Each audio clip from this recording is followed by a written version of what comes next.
In a shocking turn of events that no one saw coming, especially not her colleagues on late-night cable, television personality Kat Timpf has been sentenced to life imprisonment, not for murder, theft, or espionage, but for what prosecutors called an unrelenting assault on common sense.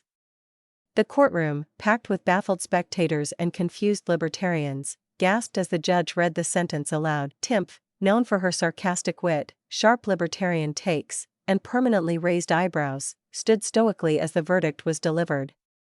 Wearing her signature glasses and a blazer that screamed "I do podcasts now," she reportedly whispered, "I should have just stuck to cat memes."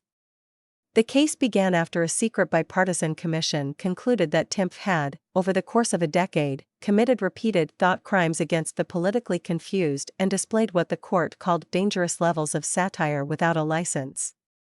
Evidence included several segments from her appearances on Gutfeld, where she delivered punchlines deemed too dry for the average American psyche.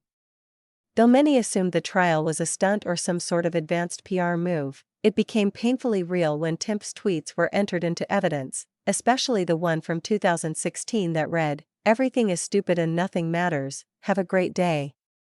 Prosecutors called it the gateway tweet. Throughout the trial, Timpf remained characteristically unbothered. She cross-examined one witness herself, reportedly asking, "Do you even know what libertarian means, or are you just pretending because your cousin watches YouTube?"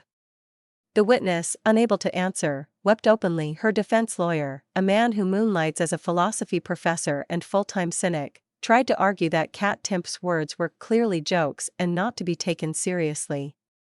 He then pointed at half the jury and shouted, "She's you. She is all of you." The jury remained unmoved, most of them silently checking their phones for updates on celebrity breakups. At sentencing, Judge Mildred Crankshaw delivered a fiery rebuke. "Miss Timpf," she said, "you have wielded sarcasm with reckless abandon. You have confused millions with your refusal to fully embrace either political side. You've mocked policy, politicians, and pop culture. You've made us all laugh, and in doing so, you've destabilized the foundation of polite outrage." In a now viral moment, Timpf asked if she could get a last cold brew before sentencing. The request was denied. Fox News responded swiftly, releasing a statement expressing shock, solidarity, and an ambitious plan to replace her with a hologram that quotes Ayn Rand and mutters insults about big government every 5 minutes.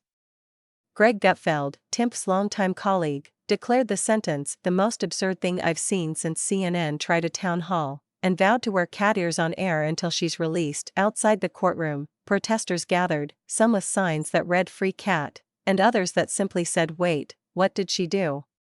A confused group of libertarians accidentally protested on the wrong side of the courthouse before realizing they were actually protesting their own protest. In prison, sources claim Timpf is doing just fine. She has reportedly started a prison newsletter called Contraband Thoughts, where she rates the commissary food and provides unsolicited economic advice. Inmates are said to appreciate her dry humor, though she has already been written up twice for attempting to start a weekly satire class without official permission. Rumors have also surfaced that Timpf may be working on a memoir tentatively titled *Jailhouse Snark: How I Survived Cancel Culture, Courtrooms, and Canned Peas. Meanwhile, appeals are underway.